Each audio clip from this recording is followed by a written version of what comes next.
Ako si Jerome.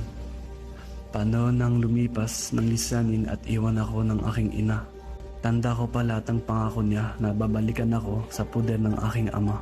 Tinakasan ko ang buhay ng aking kinagisnan hanggang sa malaman ko ang katotohanan sa loob at nakakubling kasiyahan sa aking puso't isipan. Ito ang aking kwento. Itong buhay ko sa loob ng isang laro. Ano?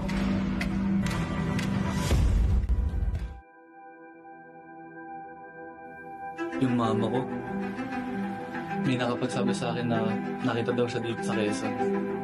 Iniwan niya ako. 2 years pa lang ako nun.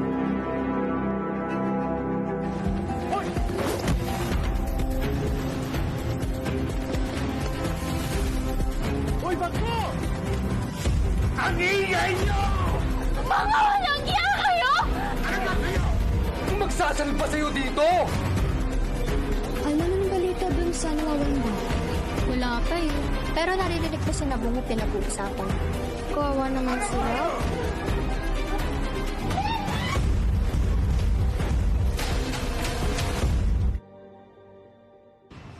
Naku, hindi mo ba alam na pag nandito ka, dapat alisto ka. Ang daming nanduhukot dito. Hawak ng mga sindikato yung mga yun.